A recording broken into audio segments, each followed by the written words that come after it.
All right, y'all. Peace and love. Peace and love. We back and we're here. I'm not gonna lie to y'all today. It's gonna be a beautiful show.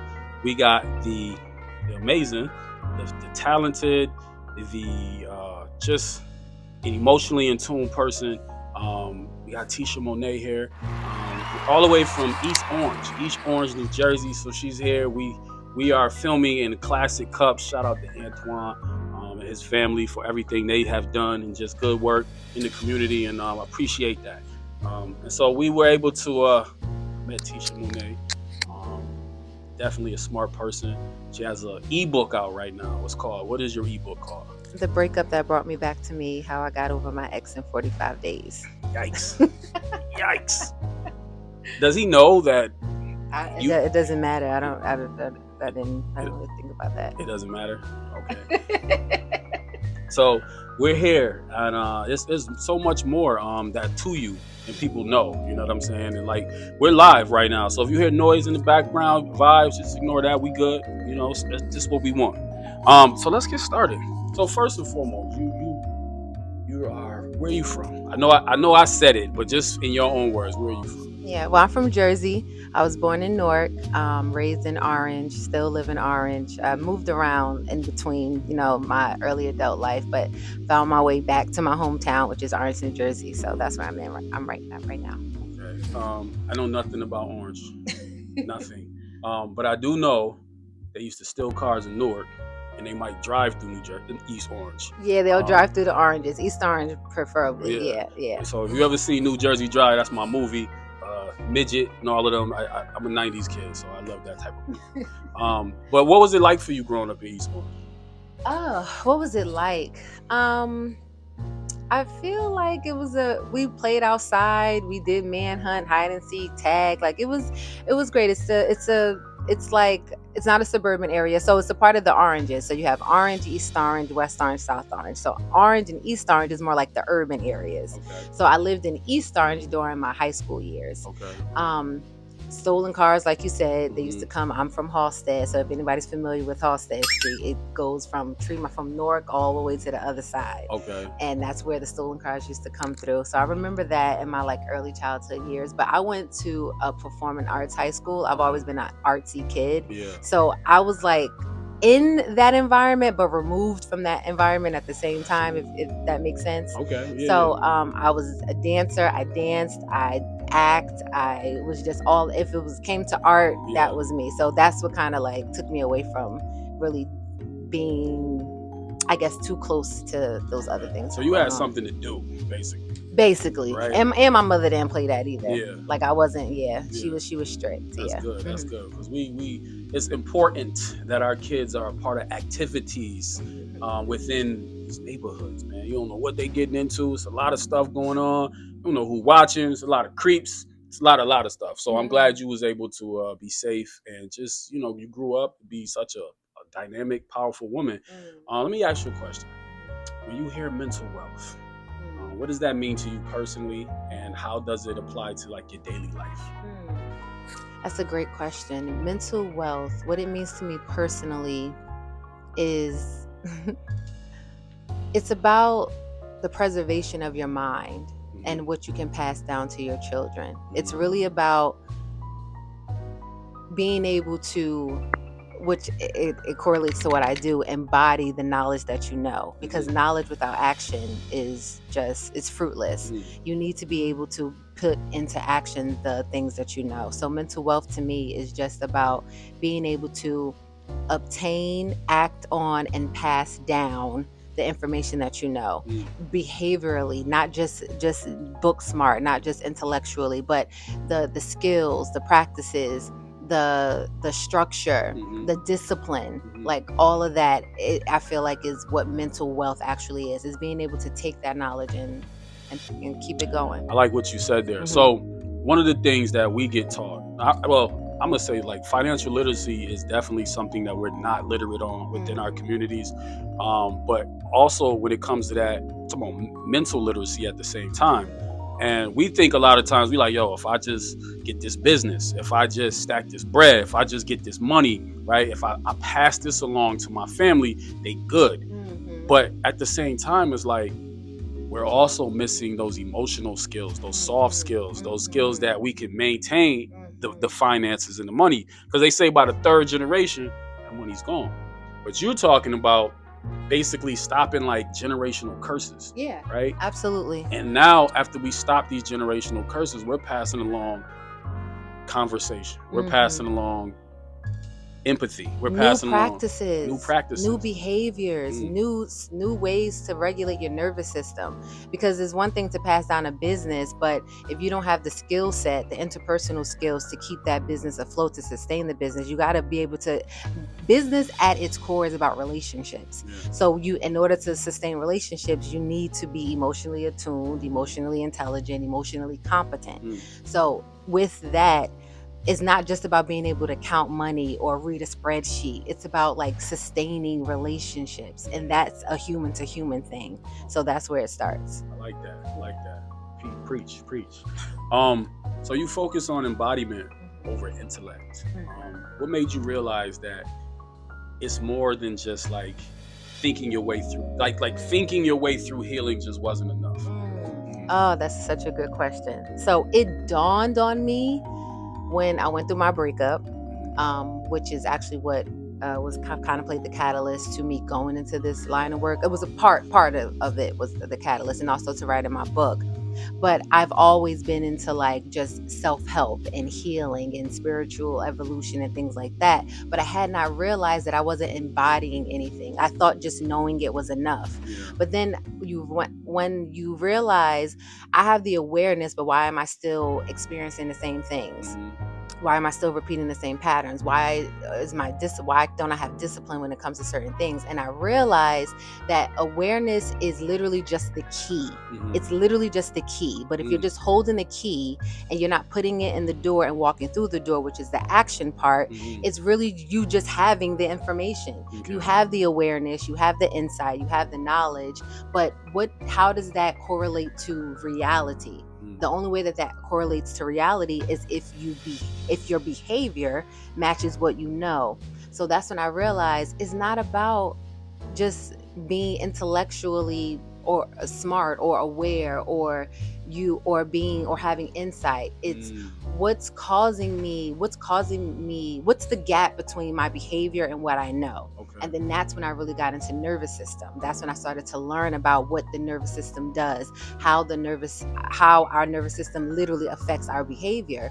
And when it comes to us being familiar with certain patterns that we were exposed to growing up. So if you grew up in a particular environment, your body adapts to that environment, no matter what that is, whether you had a loving. Let me tell y'all, so real quick, because you cooking right now. You cooking. I just want to say, I grew up in a neighborhood real quick. Where I used to hear gunshots outside. To the point where, as I got older, I used to just hear a pow. I'd jump out my bed. To this day, I could jump out my bed and just hit the floor through it. And that's that my nervous system is it's been always conditioned to that. So okay. Keep going. But no, that was a great example. That's literally because from that environment you learned that this sound, it's danger, right? It's a threat, which then puts you into fight or flight. So if you go out anywhere else, it could have just been a firecracker, but because that's what your body has been accustomed to, that's the behavior that follows. Same thing if you grew up in a home where, let's say, you were emotionally or verbally abused, you were always constantly yelled at or anything, that creates anxiety. So when you go out into the world in your adult life and someone raised their voice, you might be a little bit more sensitive to it than someone who didn't grow up in that environment. But what we don't realize is that when we don't sit down and actually reflect on those parts of us, those patterns follow us in our relationships. And so you might say, I want this particular type of relationship. I want a loving relationship. I want someone who hears me. I feel seen. But if you are accustomed to aggression or maybe neglect.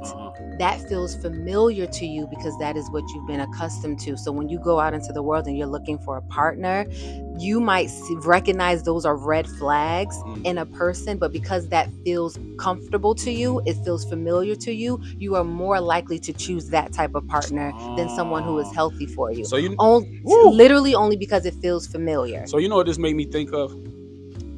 The little kid in you that hasn't been healed, right? And so if the little kid in you is not healed and you are used to a certain type, like you just said, if you're used to a certain type of energy that you got or wasn't getting from your parents, you now look for the same thing within your partner. Subconsciously. Absolutely. Yep. So you're like, oh, my mom yelled at me. My dad used to never be around. This must be love. This is what love look like. Wow. So my partner don't love me if they're not arguing with me. My partner don't love me if they're not nagging me or if they're not checking for me, if they're not, because this is what I've grown to understand that love is, until you realize what the dynamic is doing to you. If it's causing you to be anxious, if it's causing hypervigilance, if it's causing a paranoia, things of that nature. And then you realize this is not a healthy dynamic, but how did I get here? How did I choose this? And it's literally because those patterns felt familiar to you, only because that's the environment that you might have come from. Man, you cooking, man. I don't listen. I'm telling you, like, listen. First thing I recognize a lot of times is like when I'm in certain relationships, I can be defensive. You know what I'm saying? And like I recognize that a lot of times the defensiveness came from not being able to express myself, or my parents having a high regard for me in terms of like I'm the kid that's supposed to have all of the knowledge and the one that we depend on, while everybody else can just be themselves and do whatever they want. But I'm the one that we depend on you. So when I messed up, I felt it a little worse, right? And now when I mess up, just being a kid, I feel like I have to explain myself, right? Like I gotta tell you, but Dad, I only did that because. So now I recognize that even when I was getting in relationships, I'm like, my partner is looking at me in a certain way. I have to defend myself if I mess up. And I realized, like you said, that was causing anxiety. That's causing just not a fruitful relationship. And I had to check a lot of that stuff. You know what I mean? I'm not perfect. I know some of y'all perfect that's watching, and y'all married with the picket fence and the houses and the 2.5 kids. But where I'm at, I got a lot. I'm still working on a lot of things. Let's move forward real quick though. Thank you. And you sharing some great information. A lot of people struggle after breakups. We sometimes we get down on ourselves. We feel bad. We kind of start blaming ourselves, or we might blame the other person and never take any accountability. Let me ask you, what's one of the biggest emotional mistakes people make when trying to move on? People don't allow themselves time to feel their emotions, to grieve the relationship. And from just my research and working with clients and the education, it's simply because of our relationship to emotions in general. It's how we relate to emotions. And I say that because we live in a society, and we live in a very binary society where it's either good or bad, black or white, right or wrong, when the human experience is way more complex than that, And we are raised literally to say, if you're angry, if you're jealous, if you're envious, if you're these quote unquote lower frequency emotions, that you are a bad person. So what do you feel when you come out of a relationship? You feel shame, you feel guilt, you feel betrayal, you feel cheated, you feel all these lower frequencies. And we don't want to allow ourselves to feel that because we correlate it to, there must be something wrong with me if I feel these things. So it goes back to, how do we relate to emotions? And when you understand that your emotions, you are a human being that is designed to feel the full spectrum of emotions. So instead of making the meaning out of it that something must be wrong with me if this person didn't choose me, now I feel rejected, right? Who wants to feel rejected? If I feel rejected, that's that your means loss, something baby. is wrong with me right now. It's your loss. But if you feel that rejection, the brain goes, there's something must be wrong with me. When in actuality, in reality, it's just misalignment. It's just someone's basically saying to you, we don't align. They're not rejecting you as a person. But when we don't take a moment to actually sit in those feelings, we just skip over and we hop to the next person. We distract ourselves with work, or we might pick up a vice, whether that's, drinking, smoking, whatever it may be. But the one thing that I seen is that simply people just don't allow themselves to grieve, to feel the emotions. But I think, so to your point, you said a great information. I think sometimes though, we don't, in this society nowadays, it's kind of like people don't take accountability for things that they, like they do sometimes. You have to be aware to take accountability. Yeah. But to me, it's like, sometimes it's kind of like, how am I trying to, it's almost like it ain't my fault. Like, that's their fault. They don't see a good person, right? And then now we have other people who kind of like group into it, and nobody's like, you know what, maybe you should reflect. Maybe you should think about what you need to work on and how you may have offended this person. Or now it's just kind of like, just move on and find somebody else and find somebody else and just keep finding somebody else, when you bring in that baggage from that one relationship to the next relationship. But that goes back to what I was just saying. In order to take accountability, it invokes other emotions. If I hurt you, right? And it wasn't my intention to hurt you, but in order for me to take accountability, I have to acknowledge that I hurt you. What comes with that? What comes with acknowledging that you hurt somebody? Shame, guilt. It's the same. It goes back to the same thing. People don't want to feel those emotions, so they won't take accountability. It's an ego preservation type of thing. Do y'all acknowledge when y'all hurt somebody in another relationship? Yeah, I would say yes, but it would take me a while to because I'm so stuck in my feelings first. Like, I'm like, you did this to me, but it would take me a while to acknowledge, like, I did this. Yeah, I can take accountability, but it will take me a minute. That was honest. That was very, very honest. Yeah, and that's a common thing too, because and it is natural. Like, you can only feel what you feel, but when another person try to express to you, well, I responded this way because of this. And then we have to slow down and step outside of ourselves and really be like, okay, doesn't mean that anybody is right or wrong. It's just seeing the validity in it. Like, I can understand why that would make you feel that way, and then moving from that space. But what I will say is that what keeps a lot of people stuck in that dynamic that you just said, like that loop, is because people want to fight for the right seat. They want to be right.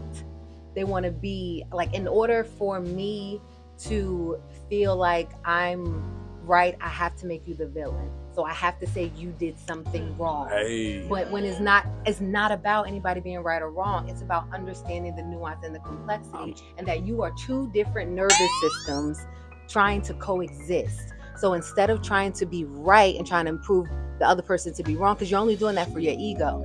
If I can only be right if you are the villain. But when you drop the defense of nobody has to be right, and we're just here to understand, that's a whole nother dynamic that you don't even got to go there. I wonder, do baby mothers feel like you know what? My bad, y'all. My bad. I'm off track. I'm going the wrong way. God, listen, we here. You cooking right now. Let me ask this. What does emotional awareness actually look like in real life for someone who's never practiced it before? Right? You telling me to be aware of my emotions? That's sissy stuff. That's punk stuff. I'm too tough for that. I done did 30 dips today. I don't like. What does that actually look like? Well, first I want to speak to that archetype of a person that you just described. That person, that sissy stuff. That's, to me, when I see someone like that, that's a person that is clearly not in tune with their emotions from fear. So you are actually more fearful, more sensitive than someone who can tap into their emotions, because you constantly run from them. So what I would say to someone so the question is this person wanting to they don't know what it looks like to be emotionally aware, right? Like, you get people who are like, oh, you should practice just being mindful. You know what I mean? Like, okay, I'm mindful. Okay. Thanks. You know, but like, what does that mean? What does it mean to be mindful, right? Yeah. And so there's, I believe, there's probably steps. There's probably things you should do. Yeah, so it's a process. Everything's a process, but the first one starts with tapping into the body. Yeah. The emotions live in the body. It lives in the nervous system. So if you're constantly up here, you're literally you're disconnected from yourself. So the first step is really slowing down and tapping it, and like just checking in. Just check in with yourself. You don't even have to do anything outside yet. Like it starts with checking in with yourself. Yeah. How do I feel? How did that make me feel? And then being honest with yourself. And this thing with healing and then being emotionally aware or emotionally attuned or whatever you want to call it, is it takes radical honesty. If you are still in the phase of lying to yourself, this conversation is not for you. You still have people that are just not there yet where they can be honest with the impact of how some things have affected them. But if you are there and you are ready to be radically honest with yourself, then you stop and you say and you reflect on how something made you feel. I think you said some powerful pieces. I know the baby boomer generation don't want to hear this. I'm assuming and I'm joking. But at the same time, there's a lot of things that we have experienced from our family. I want to say like maybe our parents, our grandparents at times.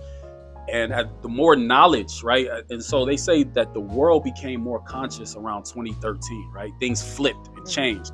So I realized like the more knowledge that I started to receive on empathy, compassion, kindness, on just being mentally, mental wealth, mental health, I started being like, yo, let me ask my parents, or let me talk with my father, rest in peace to my dad, but my mom's still here. And I didn't want to put all the pressure in the mom, you said did it. But I recognized a lot of times that now you turn and you want to ask them questions. You want to kind of call them out on certain things, right? It's almost like you said, it's almost like shaming them. They're not really in the space to answer them questions. It's kind of like they're like, nah. How do you get around that?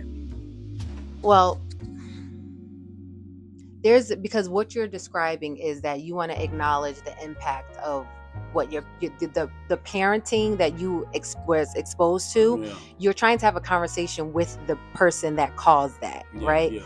And that brings up shame because none of this is done intentionally. True. But what is the issue is that when you are not ready to look at yourself and you're constantly putting the mirror up to somebody, like, look what you did this, you remember you said this to me, they're not ready to see that reflection. So you're going to get defense. You're going to be met with defensive. The way around it, I would say, for me personally, there is no way around it unless you're just willing to suppress it. It's really about just meeting them where they are. So if you still want to honor yourself with what you experience, whatever that may be, it's about understanding where my parent is right now. Or can they actually have this conversation without it feeling like an attack on them? And then it's about using discernment. Are they there or not? And the unfortunate part, the reality of it is that a lot of times they are not. And now you have to find other outlets to help you heal. But it's ideally, you want to be able to go to your parent and talk about, Ma, you remember that time you did such and such? I just want to explain to you, or I want to. Here we go again. Talking about money again. My bad. I felt like your parent is like, oh God. That's literally what it is. Literally, that's what it is. When it's really you. But what they don't recognize is that this is a call for reconnection. This is a call for repair. This is a call to build the bond, but they don't see it that way because when you begin to speak up for yourself, when you begin to set boundaries, I don't want to be talked to this way, or I want to acknowledge this thing, they feel it as an attack because they're not ready to make that internal adjustment. That's dope. Yeah. That's dope. Shout out to my parents. Shout out to my family. Shout out to all the parents because we just out here doing the best that we could do. We still got some things we need to talk about, but we love y'all. I promise, 1,000%. We love y'all. Let's move forward real quick. What was one moment in your own life where you had to confront yourself in a way that changed everything? Well, I had to confront myself I feel like this is something that happened fairly recently too, because I confront myself a lot. Yeah, I don't run from myself at all. But I say the one that comes to mind in this moment is that I had to realize that prior to me stepping into this embodiment phase that I'm in now, that I was choosing partners from a place of void, from a place of lack, a place of desperation. I was a fixer. So because of my upbringing and me being like verbally abused and emotionally neglected and things like that, I developed a defense mechanism or survival mechanism where I would overextend myself to prove my worthiness. So I would literally be a people pleaser. Like, what do I need to do so I can prove to you how lovable I am, how valuable I am, so you choose me. So I noticed the pattern within myself that I would pick partners where I needed to help them, I needed to heal them, I needed to do something, but it was literally for me to feel worthy because I didn't feel worthy myself. And so that was like one of the biggest wake up calls where I had to really acknowledge, like, damn, yo, I have a wound that I've been living from. I've been literally living from this wound. And then before I got there, of what I do, I was blaming the other person. Why you can't do this? Why you can't do that? Why you can't reciprocate? And it's literally not because of anything to do with me. It's because they didn't have the capacity, but because I was operating from this place of void, I was internalizing it. There must be something wrong with me. I'm not good enough. All those types of things. When in actuality, I needed to heal the wound that was driving my behavior, which was a self-worth wound. Because I didn't receive that primal affection and love and care as a child. My brain said, well, what do we need to do to get this love as a child? And until you become aware of it, those patterns that you develop, they follow you out into the world. They follow you into the workplace, into your relationships with your friends. So that was the biggest wake-up call for me. We got a question, Joe. So what was something it's like you? Because I feel like I'm in that stage, but I feel like healing is different for everybody. Yes. What was something that you personally did? Well, therapy for sure. But honestly, I do believe that you can heal without therapy, but it depends on your level of consciousness and where you are. And again, it goes back to how honest you can be with yourself. Like, and being able to ask yourself the why question. Why did I do that? Where does this come from? Why do I feel this way? Why am I triggered by that? Why when they said something, why did that bother me? There is a reason. And then when you begin to peel back the layers, and the thing about healing too is you're not doing it because you're searching for answers. You're doing it to kind of release the behaviors and the defense mechanisms that you developed throughout your life. So some of the actual practices, I call them rituals and things like that too. I journaled a lot. I did therapy. I would do things like affirmations. I would do mirror work. So mirror work is when you write like a letter to yourself and then you can read it to yourself in the mirror, or you just look at yourself in the mirror and you talk to yourself, like literally talk to yourself. It was so many things, but a lot of it was just like meditation. I don't even know why I didn't say that first. Meditation is really big for me, and meditation allows me to just really disconnect and allows me to have downloads. Like I like to say, like downloads from God, giving me just insight, wisdom, and allowing myself to really grieve. My biggest wound that I had to heal was my mother wound. And what helped me through that a lot was allowing myself to grieve and cry and release the illusion of what I wish could be. Because that's where our suffering comes from. Our suffering comes from what we wish could be, how we wish people would treat us, how we wish people will understand us. But the reality is, some people just don't have the capacity to meet us there.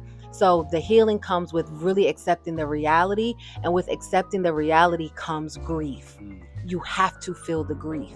You have to feel the pain. You have to go through the fire, because that's how you come out more refined. So I would say for me, the biggest one that I would say to you is allow yourself to grieve whatever it is that you need to grieve by releasing the illusions of what you wish could be and accepting the reality of what it actually is. That was dope. Great question. Through the fire. My bad. I knew that was coming. My bad. Y'all was thinking it. I know y'all was thinking it. So, let's move forward real quick. Great question, Joe. What inspires you to start embodiment over intellect coaching? And what gap did you see that needed to be filled? With relationships specifically? Like romantic relationships? Or just in general? Just in general? Like, okay. So what started it was kind of like what I expressed earlier when I came to my own epiphany that like it's deeper than intellectual. Like intellectualizing our pain, our trauma is not going to break our patterns. It's not going to break generational curses. It's not going to help you evolve, right? Okay. Because you're just here. But it's about embodying it. Like that embodiment is the sauce. Like you have to be able to behave the way that you think. Because a lot of times we know better. We know if you're a functional adult, you know what you should be doing. Don't nobody got to tell you what you need to do. But it's like, why aren't you doing it? And what the why is what's in the gap. What its behaviors, its mechanisms, its defense, its trauma, its unattended wounds and things like that. All of that is in the gap that's keeping us from being able to embody what it is that we know. What led me to coaching specifically is I actually always kind of wanted to be a coach. I knew I wanted to be some sort of therapist, or I knew I wanted to help raise the consciousness of humanity. Because I've always been passionate about just healing and evolution and spirituality. And I made the decision to become a coach a couple of years ago, and I started actually acting on it. And that's pretty much where it came from. I always had it in me. I was coaching before I even knew that it was called coaching, or that I realized that that's what I was doing. Yeah. How important is it for your clients or for just Black women and essentially to see women like you in this space? Yeah. Oh, I'm sorry, I didn't answer the other part of your question too. You said, what did I primarily see? So the gap that I see primarily and generally speaking, and I've coached every walk of life, people out of overseas, everybody, and the common denominator, the common thing that I see amongst. You even got some celebrities. Yeah. You even got some celebrities hey, yo. Yeah. Listen, everybody human at the end of the day, right? So, but the common thing that I would say that I see just from all walks of life is that everybody wants to feel safe. Everybody wants to feel safe. Everybody wants to feel understood, and everybody wants to feel heard. And I feel like no matter what the circumstances are, where they're from, their color, creed, sex, orientation, whatever, it seems like everybody is fighting to just be see me, hear me, treat me like a human being. And that's the most prominent thing that I see and that I really feel. But the thing about that I think a lot of people are missing is that they actually have more control over that than they think. Wow. And it's how you choose to move throughout the world, and how you choose to navigate the world how you behave is how people will respond to you. Okay. So essentially, the destiny is in your hands. Okay. How important is it for Black women, right? Black people in general, but Black women, to see someone like you in this space, in your opinion? I think it's important because it starts with relatability and safety. So if you see me, and I've literally had clients choose me literally because we both got locks. And then because there's a common thing there. There's a relatability. I look like her, so she automatically felt safe. And because I was helping her, but there's a healthy familiarity. There's a safety. There's a home. It feels like home. Okay. I can release certain things to you that I probably wouldn't feel as comfortable releasing to someone else. Not to say anything is good or bad or higher than the other, but it's honestly just about feeling comfortable. It's about safety. I like that. Yeah. They say if she don't got locks in the plants, she might not be you for you. I'm just saying. That's what I heard. I don't know how true that is. Let me tell you though, one day, I was searching for a therapist, right? And not, I don't even need that story. I was just searching for a therapist, right? I'm like, you know what, I need to, see which one I can find, right? And I found this app and I went on it, and this was a couple years ago, and I'm vibing. And I said, I would like to see a black woman. Specifically pick black woman, pick someone that knows about like relationships. And no offense, they gave me a white woman. And I said, oh. Now let me ask you. Why would you do that? I want to ask you a question about that. But for why?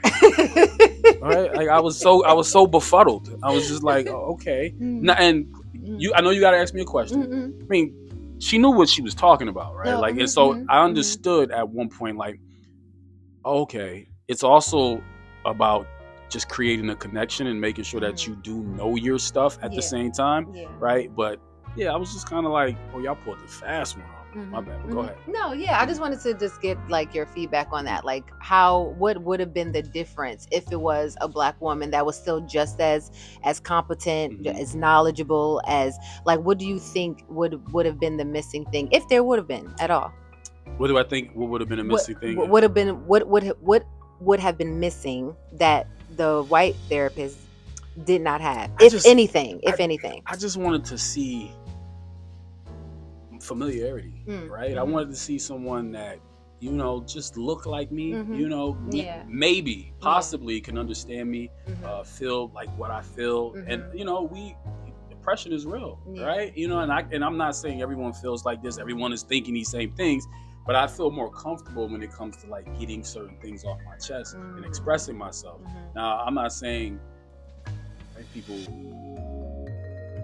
don't understand that, but I don't think they understand that sometimes. You know what I mean? So sometimes it's kind of like just in a space of like, I don't really want to tell you my business. I don't really feel like having this conversation with you. It just feels strange. That's right? Real. That's real. And I'm good. They understand it, but they don't feel it. Yeah. Like, but they can understand it for sure. But but you want attunement. Yeah. I needed that attunement. I needed you to lock in, right? Yeah. Let's move forward. Thank you, by the way, for sharing your intellect. As a mother, a coach, and a media personality, how do you balance pouring into others while still protecting your own energy? That's a great question. This is actually a skill that I had to nurture. I had to really, really nurture it because sometimes we get teachers in school and they just be yelling at kids and they be like super loud. And like they be running the hallways behind them, and they be like too loud, and you can't really tell them nothing, right? Shut up. But back to the question. How do you balance pouring into others while still protecting your own energy? Because I want her to protect her energy. It really starts with the mindset. So typically I find that people that do that, they're coming to the circumstance with a savior complex, which means they're trying to rescue the person, the child, the thing from whatever they feel like they need to rescue them from. When in actuality, you don't need to rescue anybody. We're not here to save anybody. We're here to walk people back to their own intrinsic truth, and that includes children. So when you are working with them, that's why questions are so powerful. Instead of, why you do that? You shouldn't do that. You know what I mean? It's about becoming curious, having a beginner's mindset. What were you thinking when you did that, when you made that decision? Be literally embody curiosity. Like, really be curious. Like your default mechanism, you have the inclination to chastise, right, to reprimand. But when you stop for a second and you become curious, like, why did they do that? Why would they make that decision? Ask. And then now you'll be able to they'll tell you that one creates a safety emotional environment. The child feels like they can open up. You're also expanding their awareness, and you're still teaching them the lesson, but without making them feel like crap. And it's the same thing, that same mechanism follows with romantic partners, your parents, work-related issues. Just be curious, ask questions. A lot of times you think you know something or why somebody did something, and if you were to ask them, the answer is totally different. Nice. Message. We're almost done. And I thank you so much for just stepping out and coming to, chop it up with me here in Brooklyn. Somebody right now that's watching, heartbroken. They are sad. They're going through a breakup. They're feeling, just emotionally down. What are 3 things they should start doing today to rebuild themselves emotionally? 3 things that they should do today to start building themselves emotionally. Well, number 1 is don't run from the emotions. Allow yourself to feel it. Allow yourself to give yourself space and time, whatever that looks like for you. The second one is, in that space, reflect.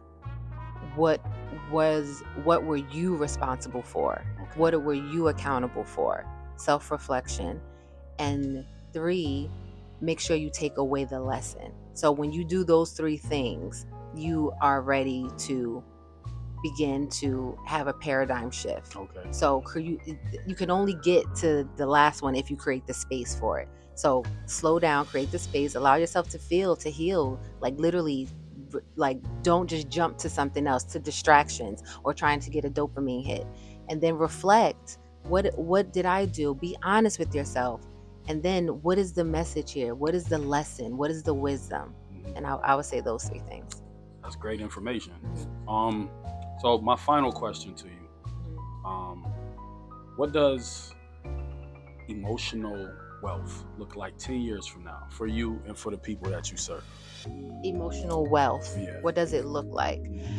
So my vision is that people are equipped with skills and tools where they become their own therapist and their own coach. Like, I'm in the business where I'm not here for people to continuously come back to me. Like, how you ever heard someone that's like they've been in therapy for 8, 5, 10, 15 years? That's honestly, that's not good. Like, realistically, like y'all therapy, friends by now. We're here to equip you with tools, so you can literally have the efficacy, the self-efficacy to heal yourself, because anything other than that is a crutch, is codependency. And we are literally in the industry where we are trying to decrease codependency. We want to be able to have interdependency, meaning I regulate your nervous system, you regulate my nervous system. It's not just one person carrying all the weight. Yeah. So for me, what emotional wealth look like for myself, for my clients, for my family, is being equipped with the skills and the tools to self-regulate on their own. I love that. Peace and love. Man, thank you all for checking in. Tisha, this was great. This was beautiful. Thank you for having me. I really appreciate it. This was nice. This is dope. It brought you to my tribe. It showed you love. Just a good vibe, good energy. My son here. Shout out to Classic Cups. Where can we find you? I'm on Instagram as Tisha Monee. I'm everywhere, Tisha Monee. So TISHAMONEE. My book is available on Amazon. My ebook is called The Breakup That Brought Me Back to Me, and How I Got Over My Ex in 45 Days. And I'd also want to say this disclaimer. Although I work a lot with people post-breakup, post-divorce, like that's my niche, the core of my work is to bring people back home to themselves. It's to embody wholeness. It's to integrate their shadows. It's to see the God within them. That's what my work is essentially about. So whether you come to me for a breakup or for a mother wound, it's to help raise your self-awareness and your worthiness and how you feel about yourself. I love that. Let me ask, if they don't get over their ex in 45 days, do they get their money back? This is how I got over my ex in 45 days. But trust and believe, I actually did it in 30. But. We got some exes you be like, I ain't forget you. I know what you did. You know what? Cool. Do y'all have any questions in the crowd? I Mm-hmm. When it comes to like journaling, what is your strategy? I would say, Oh, they ain't see your manifesto. yeah. Completely dope. A strategy for journaling. That's a great question. I'm not sure if I have a strategy, but what I will say is that create journal prompts. Like, so whatever it is that what's your intention for the journaling? So start there. Like whatever your how do you want to feel? What is it like, what is the intention of you doing that journal entry for that day? Like what is it? Are you doing it to just release something? Are you doing it to because you want to have some sort of self-discovery? You're trying to find something out about yourself. Are you doing it just because you need to vent? Like what is the intention? And then let that guide you. Like naturally. Yeah. That's a great question, McCord. Yeah, great question. Yeah. Yes. Okay. No, Joe, you can go ahead.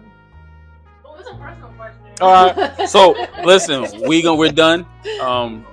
These are for you, beautiful flowers. Thank you so much. Peace and love. We out of here.